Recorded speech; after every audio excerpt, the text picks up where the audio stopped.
The Capitol has fallen, the cameras are still rolling, and we are back. This is based on a book, the podcast that's here to provide you with continued coverage of the Hunger Games. I'm your host, Lindsey, and I have been dreading and looking forward to this episode in equal measure. I'm Keri, and I believe books with emotional damage cure reading slumps. I'm Crystal, and just like Lindsey, I was emotionally invested in a cat. It's true. I really was. But welcome back to Hunger Games Month. This is part 2. If you were with us last week, you know we spent part 1 breaking down the first half of Suzanne Collins' final book in the original trilogy alongside the 2014 film. Today, we are picking up with the second half of the book and putting it side by side with Mockingjay Part 2, the 2015 film that brought the entire Hunger Games saga to a close. We'll be looking at what the movie got right, what it changed, what was lost in translation from page to screen, and whether the ending, that ending, landed the way Suzanne Collins intended. If you want to hear our ratings on the book, please go back and check out part 1. Today, we're just going to go straight into the book versus movie comparison. But before we get into it, a quick word on spoilers and content. This episode contains full spoilers for Mockingjay, the book, and both films. If you haven't listened to part 1 yet, start there first. And if you haven't read Mockingjay or watched Mockingjay part 2, and you want to go into this unspoiled, now is the moment to pause. And we will be here when you're ready. And as a reminder from last week, this is heavy material. Our content warnings from part 1 carry over into today's episode. We will continue to discuss war, loss, trauma, and grief. Part 2 specifically brings with it some of the most emotionally intense moments in the entire series. So please take care of yourself as you listen. But if you are ready, let's get into it. We have a war to finish. So again, last week we covered the first half of Mockingjay. We talked about Katniss becoming the Mockingjay, the propaganda war, Peeta's captivity, and the rebellion spreading across the districts. We ended where part 1 ends, with Peeta rescued, but not the Peeta anyone remembers. Nope. And that is exactly where we're picking up today. Part 2 is where everything comes to a head. The rebellion marches on the Capitol. The mission becomes personal, and Suzanne Collins does what very few authors in this genre are willing to do. She refuses to give us an ending we think we want, and she gives us the one the story actually earns. So, with that, did the second half of Mockingjay feel like a satisfying conclusion to the trilogy, or did it feel too bleak? Keri, what'd you think? That's such a good question. I think that it was a really good ending because I think it would feel really strange for this story. Like, obviously, there has already been a lot of sacrifice that's already happened in this trilogy. But for so much to have happened, and, you know, there is this entire rebellion, we're at this war, it hits this climax. I would have been, I don't want to say disappointed because that sounds kind of messed up. I would have been like surprised and shocked that there wasn't, I don't know what the right word is, but there wasn't an ultimate sacrifice or a bigger sacrifice at the end of this trilogy, if that makes sense. Yeah. So I actually like that happened. I like when stories go there unexpectedly. And we're in our spoiler part, right? Yeah. Okay. Okay, I didn't want to spoil anything. I like when characters are killed off when you don't want them to be killed off. Sorry. I said it, okay? I like when that happens. Like, even when I don't want that to happen, even in my all-time favorite series, my God tier series, like Throne of Glass, like all my SJM stuff, I like when that happens, even when it kills me inside. I think sometimes it's necessary, especially when you're writing about war and you're writing about things like this. Sometimes I think that should be part of the story. Yeah, I agree. Crystal? I think if this had a happily ever after, I would have been disappointed. Yeah. This is a story about a dystopian future war. This is literally a war for survival. And if everyone survived, everyone we loved and cared about survived, it would be so unrealistic. There has to be sacrifice. It's war. Mm-hmm. It would have cheapened the ending. And so, do I like how all these characters die? Absolutely not. But am I glad that this was a realistic approach? Was there an emotional toll that was felt? Yes. And there should be, because it's war. Mm-hmm. Yeah. I totally agree with that for sure. What about you, Lindsay? Oh no, I totally agree. You have to take the bad with the good. And Keri, you've said this before. I love a book that just kills me. I want it to hurt. I want to feel something. What is that about? Like I said in my intro, like books with emotional damage will cure your reading slump. Mm-hmm. I'll say it once. I said it once. I'll say it again. Yeah. Okay. If you want to get out of a reading slump, read something that will provide you emotional damage. Because you want to know what? When it gives you emotional damage, that is the most memorable stories. Yep.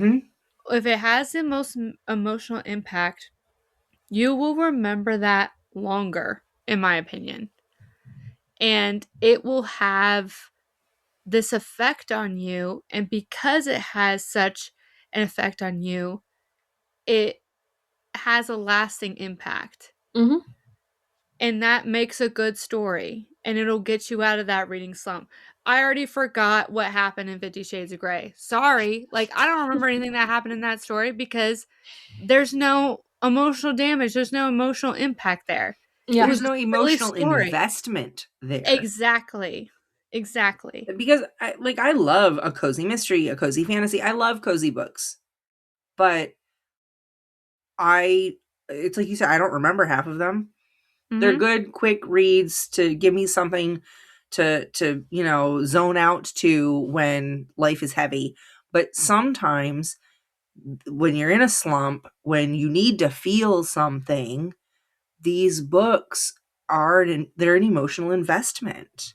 Mm-hmm. And if this had a happily ever after for every character, I wouldn't have been as invested. It wouldn't have felt as big as these do. Mm-hmm. Yeah. And honestly, even outside of the sacrifices that happen in the story, in the second half of the story, second movie, I think Katniss herself, it gets even darker for her personally. Mm-hmm. She takes an even darker turn emotionally, internally, based on what she is going through. And not as much in the movie, I can tell you that right now. In the book, I was actually very shocked and surprised because I didn't remember how dark it got. And it, devastated me. It actually, I want to cry right now just thinking about it. The things that this poor girl goes through in her thoughts, and, she's just trying to survive, and she's just trying to help people get through this rebellion, and, she doesn't even want to live to after it. to deal with what happens after it, and that is just so sad to me. I think, and we see, okay, so let's go back to the first movie for a second. I know we're on the second one, but in the first movie and in the first book, or the first half of the book, she is struggling with these propos. She can't hit the script, right? She just, it's awful. And they get everybody in a room that knows Katniss. These are, in the movie, it's a little different. We have like Effie and Boggs and Coin and Plutarch, which these are not people who know Katniss. These are people who have used Katniss. In the book, we get people who like Greasy Say and, you know, some of the other people from District 12 that saw her, you know, and her prep Boggs team's in there. Yeah. And like, you know, Hamish says, you know, when is a moment where Katniss genuinely moved you, made you feel something? Not when did she look great or whatever, when did she do something really cool, but when did she make you feel something?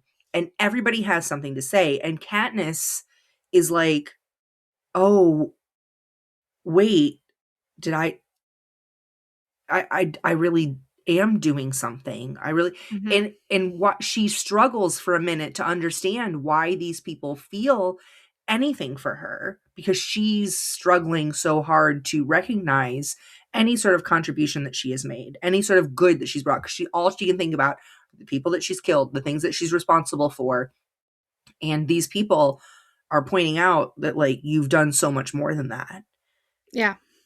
You know, watching her struggle like that. And we see it with Finnick. We see it with Hamish. But now in part 2, we get to see this with Peeta, who is struggling to unhijack himself.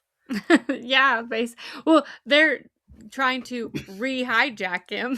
Right.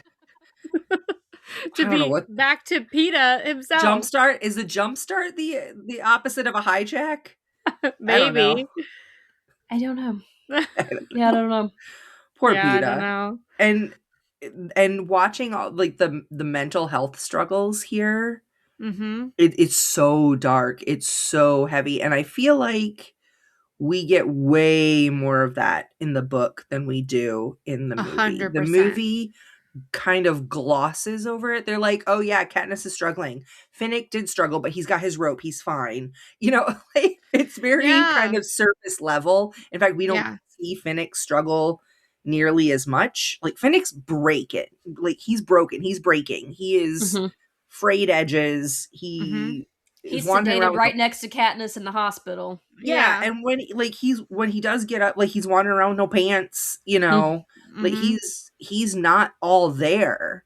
And we don't see that in the movie at all. And I think also that's why Finnick instantly connects with Peeta. Because he understands. Also because he knows with Annie as well. Yep. So he instantly understands what Peeta is going through and trying to help Peeta get through that. I love Finnick so much. I know. I know. Finnick's character just hurt my heart. And then even Joanna coming back, we're watching her struggle, and she doesn't have anybody. She doesn't have anybody. She is literally going through this on her own. Nobody's there to remind her of the good things that she did. Yeah. In fact, at one point, you know, Katniss says, like, you should have been the Mockingjay. And she says, nobody likes me. Yeah. Like, okay, fair. You're kind of a bitch. But also, like, Joanna, damn, girl. Like, gut punch me. And then further in, when Katniss realizes why she hasn't been showering, I lost it. I cried. Like, I hate that we don't have that in the movie. Yeah. We don't have a lot of Joanna at all. Yeah, like, I thought that was really... I couldn't remember whenever I was reading it whether there was a lot of Joanna in the movie. Because, honestly, rewatching these movies, I realized that I don't think I had ever rewatched them since the first time I had watched it. Same. Because I had always rewatched Hunger Games and Catching Fire because I loved it so much. But I was like, I don't remember a lot of what's happening in these movies right now. I have a confession. Wait, what's your confession? This is my first time watching part 2. Wait, Oh. I think I remember you telling me that before. I Oh my gosh. was doing a marathon of all of the Hunger Games movies at one point, and I was really sick. I was just doing like, I'm laying in bed, let's watch something. So I'm watching all the movies, and I was really sick. I fell asleep. I did not watch part 2. So this was a first time watch for me.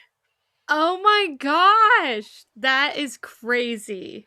I cannot believe this is your first experience with this. I don't know, it took me like 10 years to finish it. I know. I feel like most of this was the first time watching for me, even though like I have watched it, but I just didn't remember a lot of it.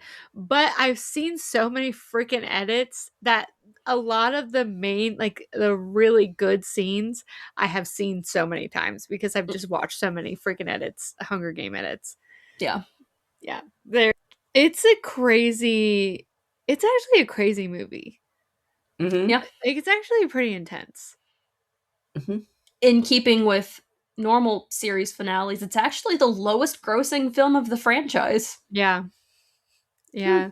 I don't know what's up with that. It doesn't surprise me, to be honest, because I think it's due to it being split into 2 parts. Yeah. I think people probably just got frustrated and they're like, nah, we'll wait until it comes out on video, on VHS, or whatever came out at the time. I don't know. Like it's the 90s. I mean, Pop that's it in. probably how they felt at that point. Because, like, did it come out on streaming immediately after? Like, no, it probably No. went out on DVD or Blu-ray or something. I don't know. I even own it on Blu-ray. Do you? That's how I was watched it. Well, that's how I was watching. I was watching it on Blu-ray, but then I never watched it again. Did you get to watch? Were there deleted scenes? Because I saw the deleted scenes for part 1. There's like a couple, but I actually didn't watch the Blu-ray when I watched it this time. I watched it on streaming just because it was convenient. Mm-hmm.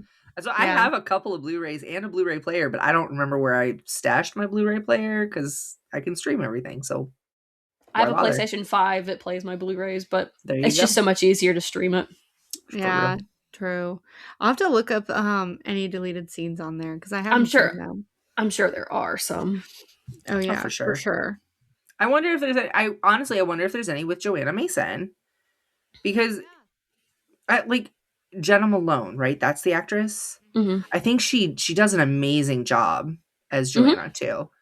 But in the book, we see a relationship start to form between Joanna and Katniss. And at one point, even Katniss, she's like, I wouldn't call us friends, but we're definitely allies. You know? And we see them working towards this goal of being able to go to the Capitol, being able to like, and, you know, I want to compare Joanna in a lot of ways to Haymitch. Because, again, Haymitch doesn't have anybody either, except for, like, Katniss and Peeta and Effie. Like, that's it. Like, he doesn't have a family at home. He doesn't go home to his partner or his siblings that we never hear about. I'm sure that we're going to.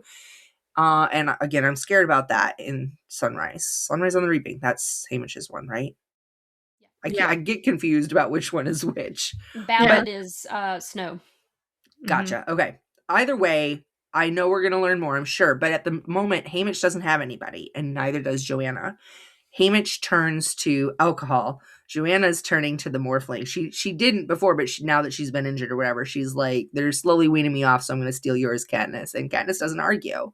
And we start to see this mutual respect for each other. We start to see that blunt honesty between the two of them. We start to see this friendship. And we don't get any of that in the movie. They even become roommates in the book, too. Yeah, I mean, we don't even get the fact that they're working towards, like, Coin isn't even going to let them be on this mission to go to the Capitol unless they do, like, this whole training. I mean, the whole having the schedule on their arm and all that stuff, not in the movie whatsoever. I think you get a glimpse of it. Like, you get a glimpse of writing on someone's arm. Yeah, but it's a very big deal in the book and, like, a very big part of the plot whenever they're in District 13. But Coin is very strict about the fact that they need to have some type of training before they're even outside in the And field to go to the Capitol. hear me out. Who the hell does Coin think she is to tell these Hunger Games tributes, Hunger Games victors, Yeah. right, that they need to have training before they're allowed? Excuse me, those two in particular are like, they're gonna survive, okay? They will do better than just about anybody else that you got set up going in there, okay? They even made the comment that it was easier to win the games than it was to do their training. I mean, that made me so mad when she was like, you haven't trained a single... You haven't trained? What do you think I've been doing the last 3 years? You know? What do you think that quarter quell was? That was just fun. That was like... We were just doing it for funsies. Yeah. It was like a team building exercise. It's very different training, though. It is, but still, but it ends up not being, because then they do go to the Capitol, and even Finnick is like, ladies and gentlemen, welcome to the 76th Hunger Games, because they have all these pods that are going to go off, just like the stuff in the like, they're back in the arena. Yep, exactly. Like, so again, the Coin was most wrong. experienced in the situation is actually Katniss. Right? Man, I hate Coin. She was awful. And in the book, we see so much more of her being like sketchy too. We see a bit of that in the movie, but there are even times when like she goes to Katniss and she's like, you know, they're not back yet or whatever in part 1, or she's like trying to comfort Katniss a little bit, like, we're here for you, and it's like, I don't think Coin in the book would have done that. No. It was the fact that they kept trying to feed the line to Katniss and Joanna and Finnick, you're safe now. You're safe from the Capitol. While also, like, staging this rebellion and training for it and, like, actively sending in people. Like, how can you say that they're safe? They're clearly not safe. Nobody's safe. They will never be safe. Can we talk more about Peeta's like recovery though? Because honestly, they also took out an entire character whenever Deli, who is someone from his childhood that was talking to him to kind of convince him that everything is okay, that he's in a quote safe place, right? And that Katniss isn't trying to kill him, which is what the Capitol has, you know, hijacked his brain to think. And instead they change it in the movie to be Prim that actually goes in and talks to him. But we actually get so much more after that. That is like the initial interaction that we have with Peeta right when the book starts off, or right when the second half of the book. I keep thinking it's 2 different books because I'm thinking 2 different movies. It's one book. Second half of the book starts off that way. But we have a lot more snippets of Peeta's recovery in the book versus the movie. I feel like the movie, you know, he's really far gone, and then all of a sudden he's here. And you know, we just have to kind of like go along with it. Like, he's immediately threatening her, and then all of a sudden he's here and kind of okay, kind of not okay. But in the book, we were slowly not seeing, but hearing about his progress. Even like there was one time when he like came and tried to sit with them like while they were eating and stuff like that. Or at Annie and Finnick's wedding, we find out that he decorated the cake. You know, because they're trying to like bring back to him these things that he should be used to. These things are real in his life, like explaining to him who he is and the truth of, you know, his favorite color and whatever. Like, they're trying to get him back to who he was. And so he gets to decorate this cake. That's not in the movie. And which I feel like it could have easily been in the movie, because we had the wedding. They did the dancing. Why didn't they like pan to the cake and Katniss being like, did Peeta do this? And, you know, Haymitch could have said something along the lines of like, yeah, he really wanted to contribute and we thought that this would be a really good way for him to, you know, feel connected to his past self or something. It could have just been a 30 seconds, 15 seconds. Yeah. And they left it completely out. And so we really get that like shocking Peeta is just gone off in the deep end. He's crazy. And then he's like kind of okay. Probably won't kill you. Have fun. Yeah. It brought in whenever they're heading towards the Capitol with the pods everywhere, all of a sudden randomly brought in. Yeah. And Katniss had to sneak onto a thing to get to the Capitol where she earned her spot in the book. She earned that. Yeah. A little different there, which I was like, I don't know how I feel about that. I think it was to make it more shocking in the movie. Like if you hadn't read the book, more shocking in the movie where Peeta like randomly is dropped off there and you're like, what the heck? Right. Also, like, I understand why Katniss did this. I think maybe to like protect herself, but the way that she completely cuts Peeta off basically whenever she realized like he's just too far gone, like done, like That's not even gonna help him. That's not Peeta. Done. Like she was like so done with him, so done with his recovery process, not even interested in helping him. She had a tunnel vision focus on her last check mark, which was to kill Snow, and that's all that mattered. Yep. I want to talk about something that is really important to me. Okay. In the second half. Okay, so in the second book, in Catching Fire, Katniss is like into fashion. That's supposed to be her thing. Mm-hmm. And so we see some odd fashion choices. And then in the second half of the movie, there's one fashion thing that stands out to me that I don't understand. And that is these uniforms that the army, rebel forces, whatever we're calling them, are wearing from District 13 from the rebellion. And they are like gray quarter button Henleys, but the buttons are to the left of center. They're not centered. And the first, like, it was so distracting to me when I first saw it. I was like, why didn't someone on set twist her shirt back? Like, I thought it was just like twisted wrong. Like, she, you know, like, why didn't anybody fix that? And then I realized everyone's were like that. And okay, listen, I'm not a fashion designer. Okay. I'm not. I can't even I don't know how to thread a sewing machine. That's rocket science right there. That's some black magic. I don't know what's happening. But I know that military uniforms, unless they are a dress uniform, are utilitarian.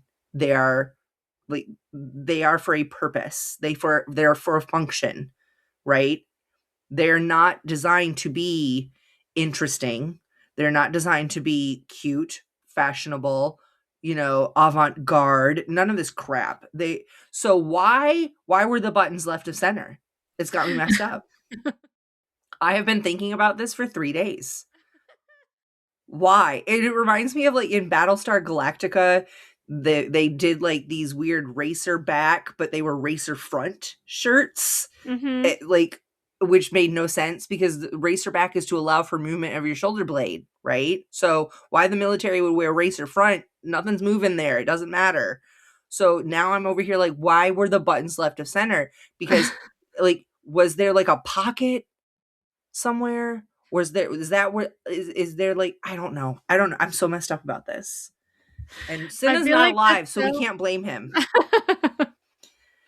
What's a design flaw? And that feels so like dystopian movie to me where they make like a costume design like that where it makes absolutely no sense. It makes no sense. It's a military if we saw that, like we saw Katniss's weird sweater thing. Yeah. In Catching Fire. That was instantly what I thought. Yeah. And she, you know, she's trying to be fashion, like making these weird ass fashion choices because she's a fashion designer with Cinna now or whatever. But when they do that, when these dystopian films do that with military uniforms, military gear, I'm always just like, it's not functional anymore. There is no functional purpose for that. And it just takes me right out of the story. Mm-hmm. Sorry. I just, it's been on my mind for a while. I had to let it out. Thank you for allowing me space. Yeah. It's a safe space. It's a safe space for uniform complaints. You're safe. You're safe from the Capitol. I'm never safe. We'll never be safe from bad fashion. Overall, do we feel like the movie captured the absurdity and the horror of Katniss being used as a propo asset, like in the middle of a real war? Like, I mean, really, how did the movie do with Katniss on the battlefield? But not really. So at this point, we're supposed to believe, because they've sent in PETA, that Coin is wanting Katniss to die. Mm-hmm. That is the best thing that could happen for the rebellion, or for Coin in particular, is for Katniss to die, because Coin doesn't trust that Katniss will support her after the rebellion's over, after Snow is dead. And so I think the absurdity of sending her into these propos kind of hit. It was right. She's not supposed to be safe now. Coin is actively working to kill her now. She sent PETA in. Like, we know that that's Coin's endgame, is to kill Katniss. So it makes sense that she is put into battle. Now, again, Plutarch could have said something, but no, he's trying to make good television. Yeah. Haymitch probably tried, but he's up against Plutarch and Coin, so there's only so much he can do. And now we're down to just Boggs. That's the only one on Katniss' side right now, and we're not absolutely certain that he is. We're starting to think that he probably is. Mm-hmm. I don't know about you guys. I kind of liked Boggs from the beginning. I was like, this might be my guy. But he's also Coin's guy. And so there was always that little bit of doubt in the back of my mind. So I think the movie did really well kind of capturing that, like, we shouldn't be here, but this is where they put us kind of vibe. Yeah. I feel that way also whenever they sent her to District 2.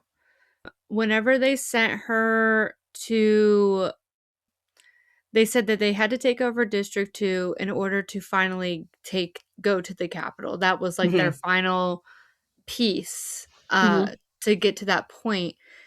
And she was like, take me to District 2. And I think that whole scene was really well done in the book and in the movie, because she was used as a symbol. She was still being used in decisions, but she wasn't the decision maker. Okay, she was just like, I'm the symbol of the rebellion, but not necessarily part of the decision making. So I think that was really interesting. And the fact that also whenever everything went down, which that is also something that I think is really annoying with Gale and her, when he's like, yeah, blow it all up. Everything is done. Like, I don't care who's under that mountain or whatever, because it doesn't matter, because it all has to deal with people in the Capitol. And we have that same conversation again between her and Gale, where she's like, there are innocent people in there. And he's like, no one's innocent if you're working for the Capitol. Yep. And no one's listening to her. And she does say, like, people should be able to surrender, and, they eventually come out through, like, the train and stuff. And I think right there where she is such an important symbol to the rebellion, particularly, like, they're like, we're not done yet. we're not at the final point of like going to the capital yet, so you can't die. So when that train comes, so that she can make like her final speech or whatever, and all these people are like protecting her, I felt like that was such a good representation of what she was, like in the worst way, obviously, of being this symbol of the rebellion and what she was going through. And honestly, I think Jennifer Lawrence did. I said this in the last episode, and I'll say it again. She does such a good job, specifically at this moment and in the scene where the guy, she is saying, no, like, don't hurt them and all this stuff. And then the guy, points the weapon at her. And he's like, why shouldn't I kill you right now? She's like, I don't know. I really don't know why you shouldn't. Like, there's no reason to not do that right now. But this is just going to go around and around and around. And the only person that wins is going to be Snow. Mm-hmm. So, like, let's work together and get this shit done. That was such a good scene in the book, too. Going back to the last episode, I said that Suzanne Collins, when she ends her chapters, she knows how to end a chapter. And that's the scene where she says that she sees herself on TV and she sees herself get shot. Yes. That was so good. Yep. Yeah. So it was crazy. And yeah. And there were so many moments in different chapters that are like that too. Mm-hmm. Yeah. There's the scene when they're supposed to be filming the propos and they're like goofing off and having fun and laughing at each other, like trying to reenact their reactions and stuff. And then shit hits the fan. Mm-hmm. And Boggs's legs are blown off. And then they're reminded immediately that while they are the Star Squad and they're only there to film propos, they are still in a war. Mm-hmm. And it is still dangerous. Yeah. It's like, she's such a good writer, and she just makes you nonstop want to keep turning the page. Mm-hmm. And it's so good. Yeah. Honestly, in the movie, that whole part when they are trying to go to the Capitol, and that part when Boggs dies, and they set off a bunch of pods, everything is going to crap, and they got Peeta there, who is, he's going through it, Yep. and and Katniss is kind of like doesn't really want anything to do with Peeta, and Haymitch also does like reminds her, you made a deal to save him one time. Mm-hmm. You still need to be a part of that deal, girl. Like, you need to get it together, and Peeta would never give up on you. Yep. So you need to not give up on him. Get it together. It was when Haymitch was like, how would Peeta be treating you right now if you were the one that was hijacked? Yeah. And that hit me. I was like, oh, that's a good point. Yeah, someone needed to tell her that immediately, because I was getting a little concerned that she just did not care. Mm-hmm. She had tunnel vision on this mission. Mm-hmm. She was going through so much of her own, her own trauma, and then Peeta, who's supposed to be her safe space, who is the place that she can go, suddenly is definitely not a safe space. Yeah. And she doesn't have the I'm gonna go straight corporate jargon. She doesn't have the bandwidth to deal with this right now. Yeah. But she literally didn't. She didn't have the emotional bandwidth to be able to handle that. And now she's just kind of like, you know what? Then I won't handle it. I'll be done with it. That's the best way I can deal with this. Mm-hmm. And then, like you said, tunnel vision. I'm going to kill Snow. Nothing else matters. Nothing else matters. Yeah. Well, also her plan was, yes, she was going to take out Snow, but she was also going to get taken out in the process. So there was no after Snow. Exactly. She knew this is it. Mm-hmm. This is it. Yeah. And then I'm a goner too. This is a death by a cop situation. She knew she was going to go in there, shoot Snow, and then get shot. Mm-hmm. She knew it. Yeah. It didn't matter to her whatsoever. And it's not that I didn't blame her for it. I felt sad for PETA because I knew Absolutely. PETA would have never Mm-mm. let that happen. And Right. yeah, like you said, that was her safe space because she never knew PETA to be violent towards her. Right. So it was like a shocking thing. Like she never knew for him to have violent like hands on her. I mean, So it was shocking to the audience. It was like it was as a just reader, insane. I was choked, like I Yeah. literally, It was insane. It was so terrifying.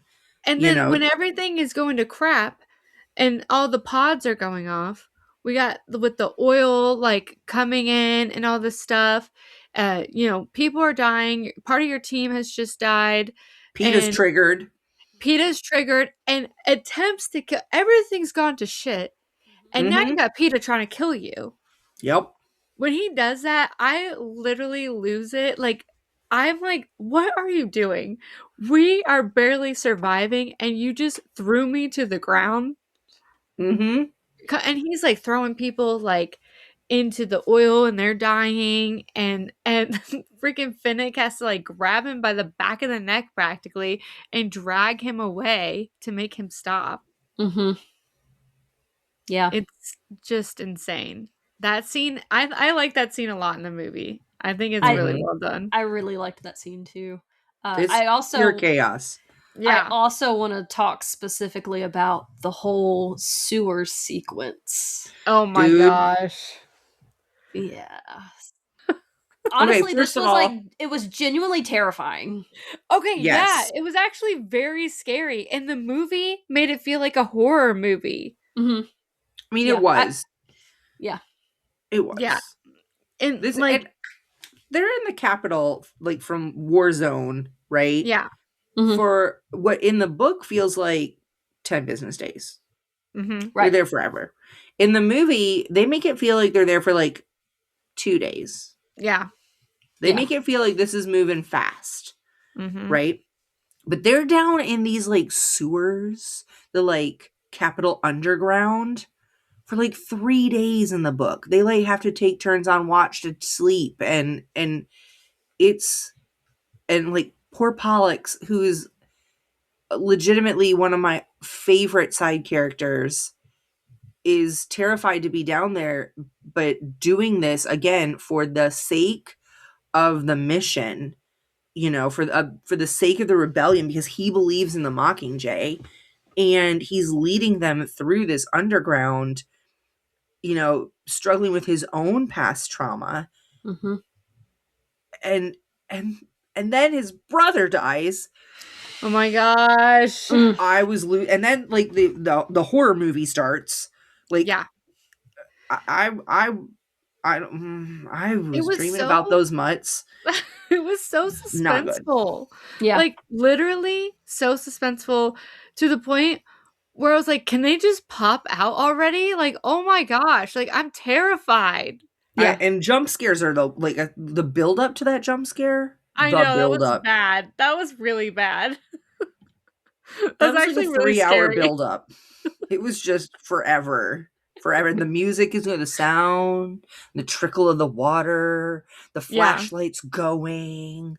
They're like waving each other down into the dark tunnels, and then they have to crawl through the like small gap. Like, I just got goosebumps just thinking about it. Freaking Jackson, is that her name, Jackson or something? Yeah. She just keeps like looking back, and they keep sending like arrows with fire. Like down the sewer. Okay, also, is that safe? Like, to be honest, you're just telling them where you are. That's a flare. That's what flares are for, is to show people where you are. Okay. Yeah, you're literally doing that, and then you see like the fire slowly going out, and as she keeps looking, I hated it. I absolutely hated it.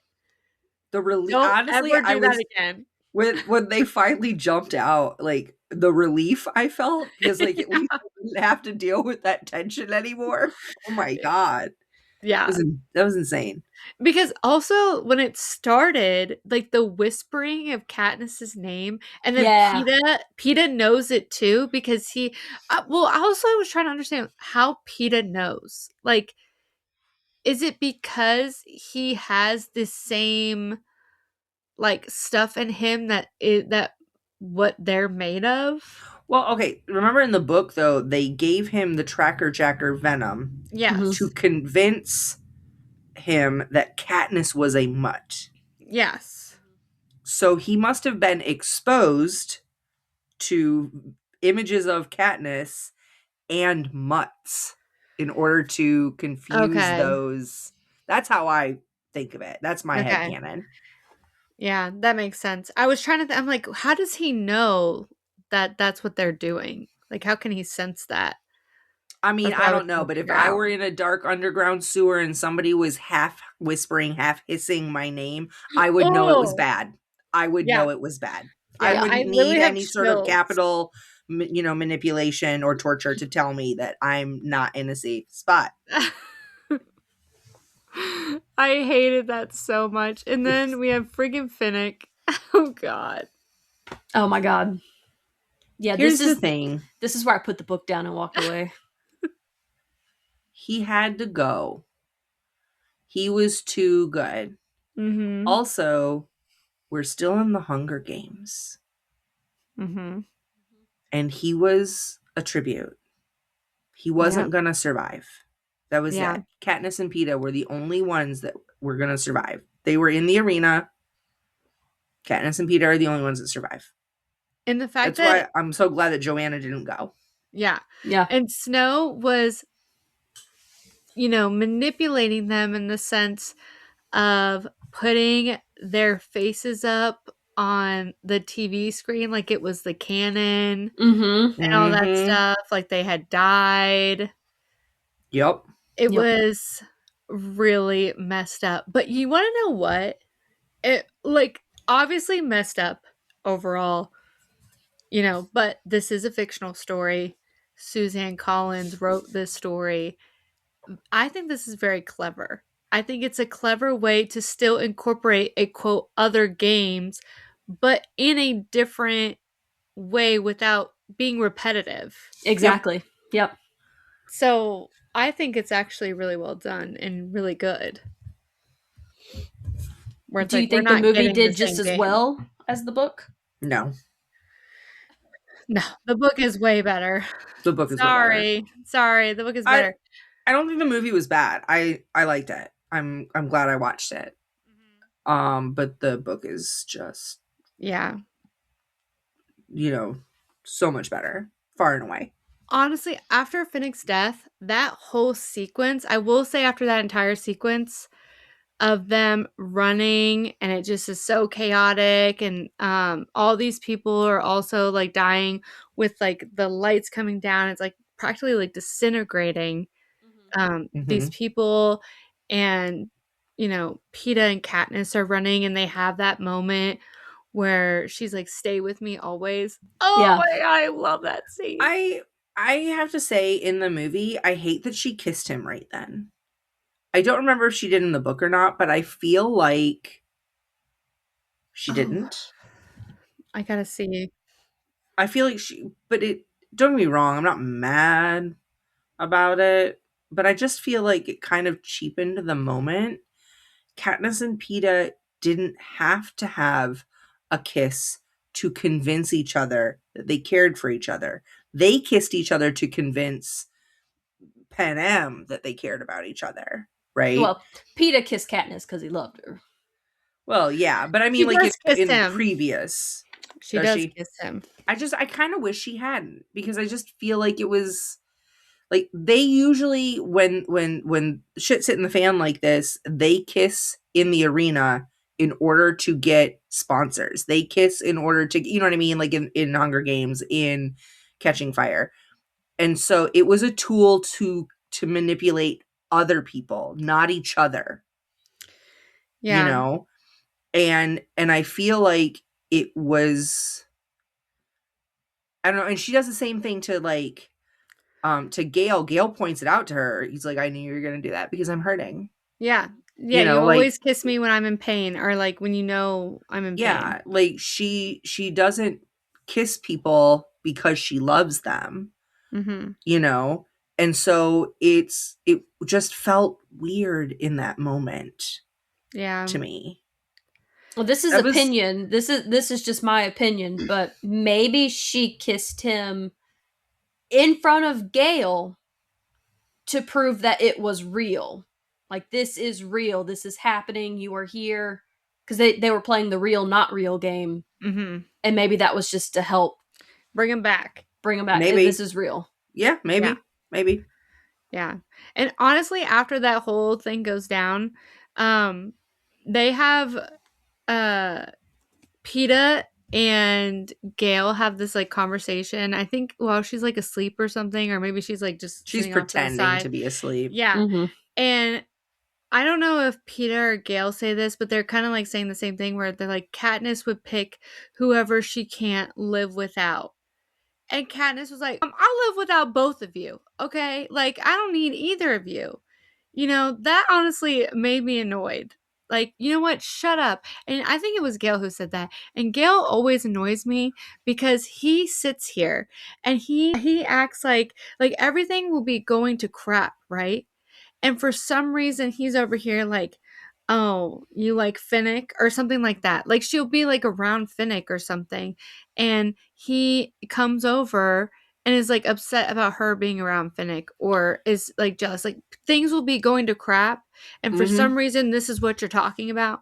But again, Gale doesn't try to understand where Katniss is coming from. Nope. Ever. Never. He sat here and defended Coin to Katniss, saying things like, did you ever think that she had to do blah, blah, blah? Or did you ever consider that blah, blah, blah, blah, blah, whatever? But he never, ever defends Katniss to everyone else. He never, ever tries to understand where Katniss is coming from. Mm-hmm. Ever. And now here he is being all like, she'll choose whoever she can't survive without or whatever. And it's like, that's not fair. She doesn't need either of you. She's already proved it. Yep. Exactly. I hate Gale too. And that scene, you know what that scene reminded me of? That scene reminded me of freaking Twilight when Bella is in the tent, okay? And Jacob is laying down with her and she's asleep and Edward and Jacob are like having a conversation. That's what it reminded me of. Yep. Oh, that's funny. I was like, ugh, another love triangle that's pissing me off. Something I don't know if this was intentional or if it was in the book at all. I didn't realize that Tigris is President Snow's cousin. I don't think it is mentioned in this book, but I think that is going to be relevant in the next one that we're reading. I wondered if she was going to come up in any of the future books. I saw her name. Books. Her name is Tigris Snow in the movie. Oh. I was like, oh, wow, okay, a relation. There was just enough backstory to that character. Just enough backstory in Mockingjay that it made me wonder if we're going to see more of her. So. Yeah. Interesting. Yeah, I have no idea. Like, I've seen bits and pieces because, you know, I'd be knee deep in those edits, okay? I've seen bits and pieces of the movie, but I don't really know, like, the plot or anything like that of what happens. So, but I did hear that that character is significant in the next one. So, okay. Interesting. I read the jacket on the book of what the book's about, and that's all I know. Ooh, I don't know anything about the movie. I don't know anything about the book, the story. Over here, and part of me is like, let's look. Like, no, not yet. Not yet. Unfortunately, we do have to talk about another death, which is Prim's death. This one gets me, man. The most controversial moment in the entire trilogy. Katniss volunteered as tribute in book 1 to save her sister. The entire series begins with that act of love. and Collins kills Prim in the final pages. And it wasn't even by Snow, but potentially as a result of a bomb designed by Gale. So, did Prim's death hit as hard in the movie as it did in the book? And I think, we talked about it a little bit, that we all agree that, it had to happen. We needed a death in the war. So, what do you guys think? Book versus movie? I think it hit way harder in the book for me. Yeah. Way harder. Yeah. But not only do I think that this had to happen because we're at a war, but I think this had to happen because it might be the only thing that convinced Katniss 100% that Coin was evil. Because she starts piecing it together that, because obviously, like, President Snow tells her some crap to kind of get her thinking along these lines. And then she starts thinking, why was Prim even there? Prim was only 13. Soldiers are 14 and up. There is no reason Prim should have been there. She would have had to have gotten special permission for that. And there's no way that their mother would have said that that was okay. So the permission or whatever had to come from somewhere else. So there's that. Number 2, was this Gale's bomb? And even Gale has to say, I don't know, and neither does Beetee. We don't know. And if they don't even know where that call came from, then that call had to come from higher up than Beetee, right? Mm-hmm. So she starts piecing this together. If that had been anyone other than Prim, if Prim hadn't been there, would she have bothered to think this hard about it?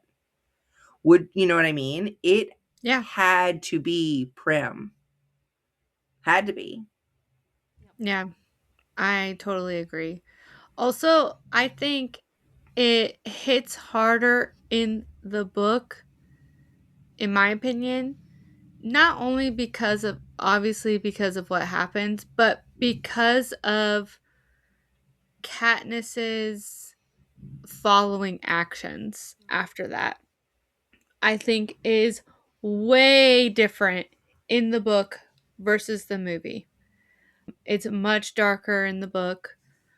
The way that she deals with what happened, like what Crystal is indicating here, that's what leads to her, instead of during that whole execution to Snow, she actually, and I think also that kind of turns it too, is Coin saying that we should have another Hunger Games too. Yeah.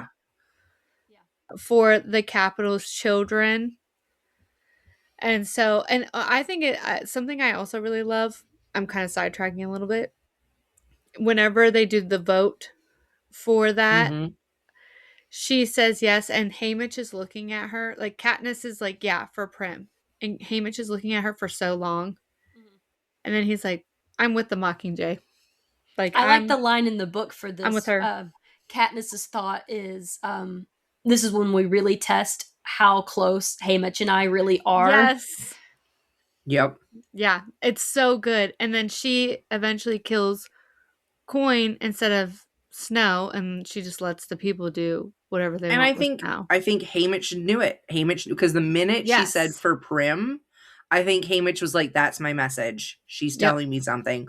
What is she telling me? I'm with her. They are lockstep.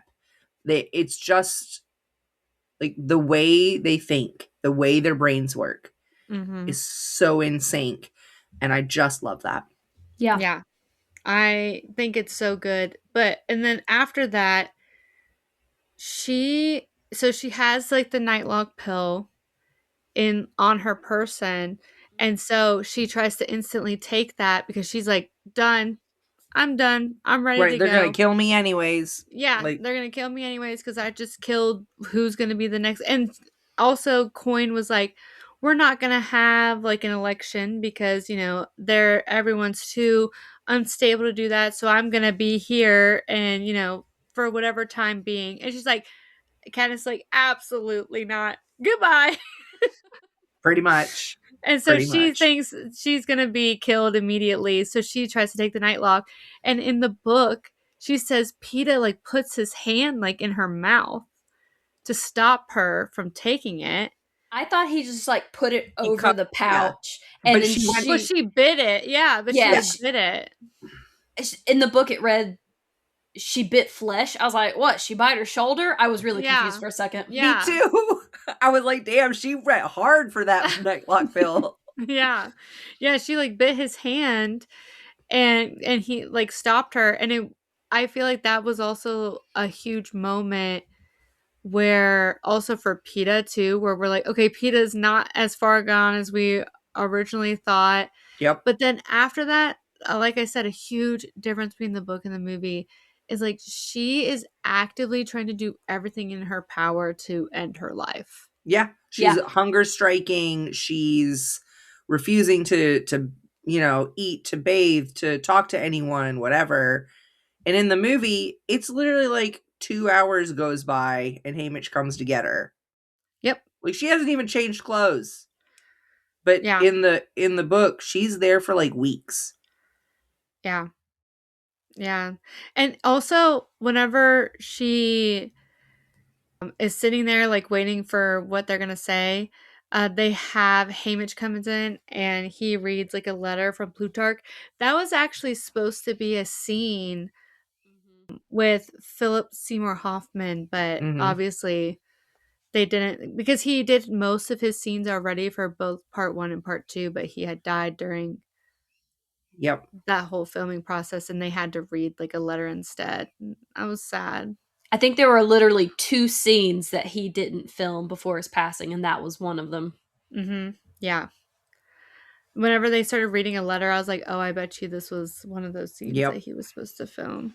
Yeah. And I think they handled it well. Yeah. You know, that like, I wish I could be here with you, but I don't think it would look good. And that makes sense for his character, that Plutarch is going to protect the message, that the image, the entertainment value. So yeah, I'm going to be honest. I didn't realize when we watched The Long Walk that the guy who played Garrity is Philip Seymour Hoffman's son in real life. I didn't realize that when I watched it.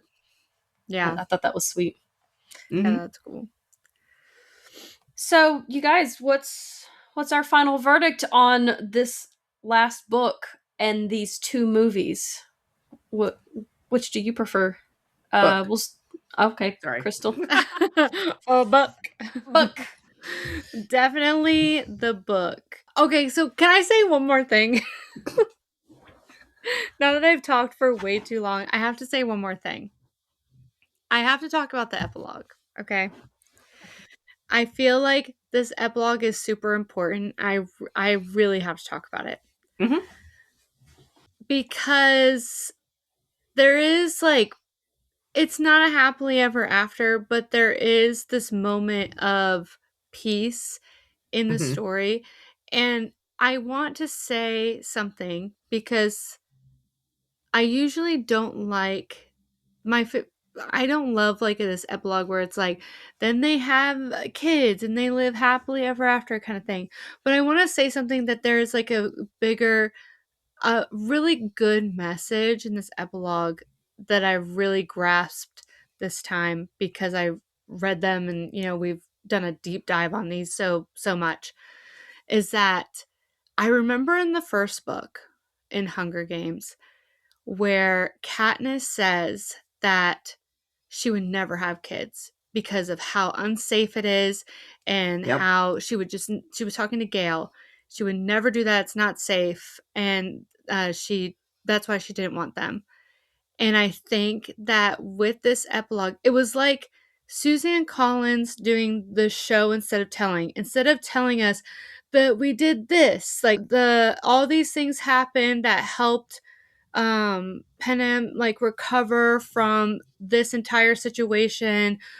We've done A, B, C, D to make the place better kind of thing. Instead of giving us the rundown of like 15 pages, all she had to say was that Katniss and Peeta had a family, you know, And that was our indication. The fact that Katniss would even want to have children or have a family or anything, and that was her biggest fear in this state of the world. That meant that this place was at peace. Yep. And I thought that, I was like, it clicked with me this time. And I was like, oh my God, that's so good. And like an epilogue that's like 2 pages of showing instead of telling, where you don't have to tell me how you got there. I just know that's what that means. Right. Was so perfect. I love how Katniss talks about her fears for her children are how she's going to explain her own nightmares. How she's going to explain what the games meant for her. Like, her fears are not that my kids will end up in the games.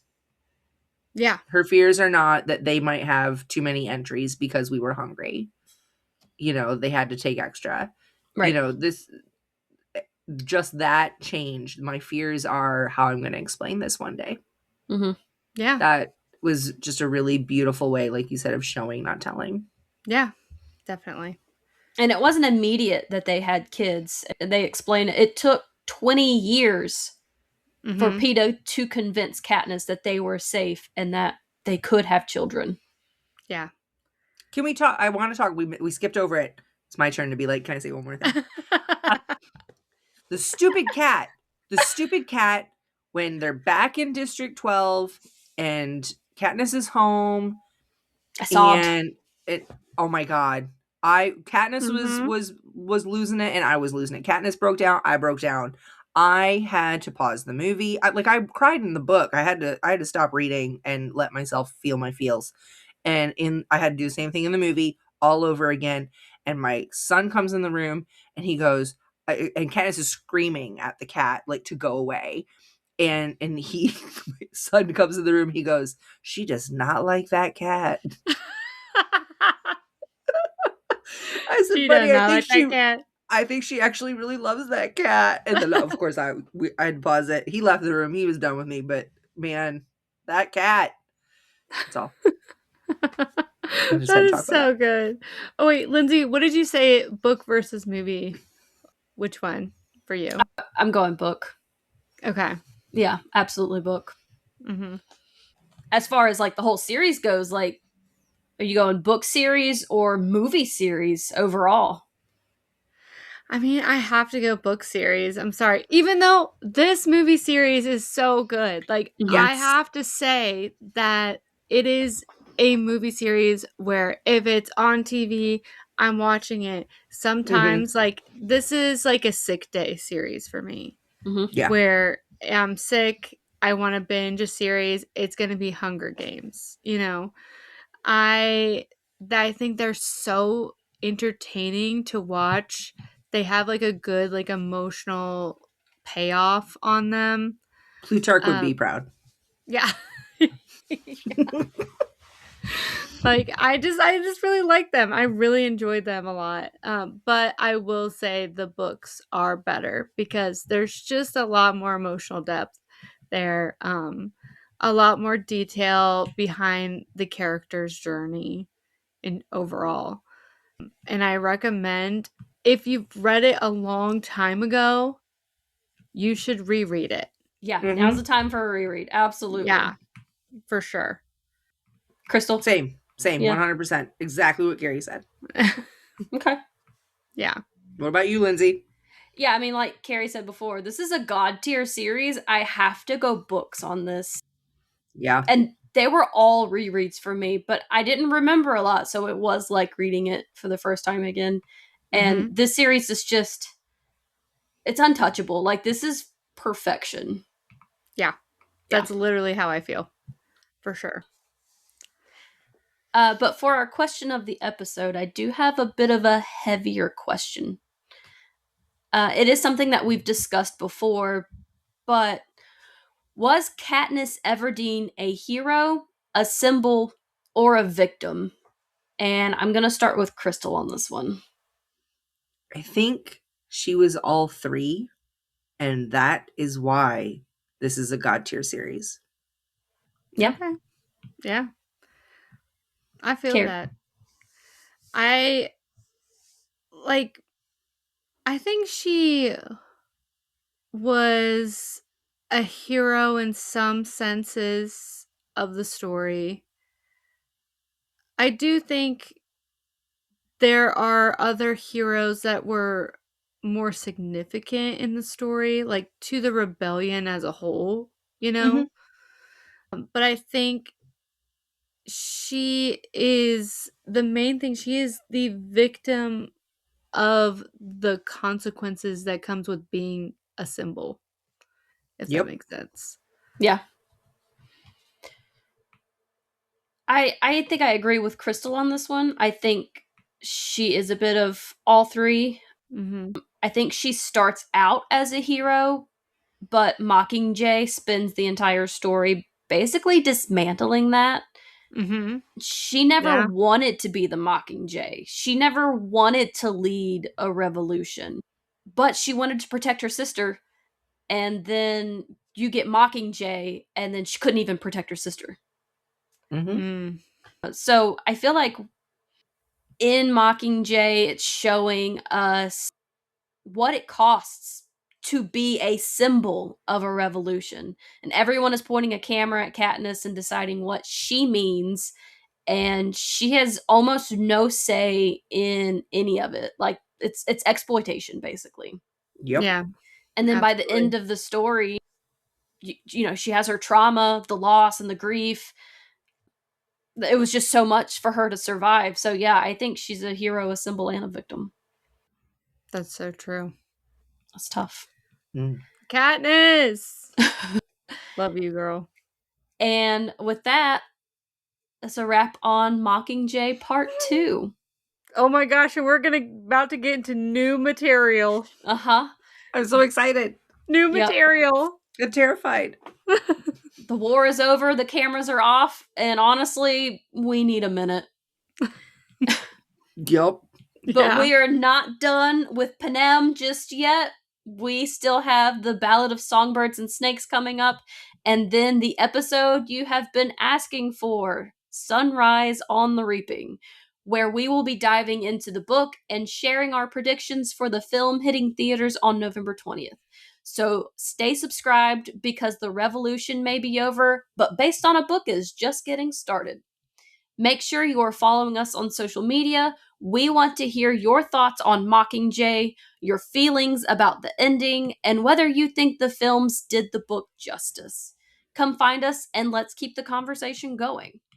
And don't forget, if Mockingjay has you wanting to revisit the entire series or experience it for the first time in audio form, we have partnered with Libro FM to bring you a link to the Mockingjay audiobook right in the show notes. Every purchase through Libro FM supports an independent bookstore of your choice, so you can feed your reading habit and support a local bookstore at the same time. Thank you for your comments, your hot takes, your strong PETA opinions. We see every single one of them, and they mean everything to us. If you have been enjoying the show, please take a moment to leave us a review wherever you listen. It helps more book lovers find us, and growing this community is basically everything. Until next time, the war is won, the Mockingjay has sung, and somewhere in District 12, the primroses are blooming. We'll see you in the next chapter of Based on a Book. Bye! Bye.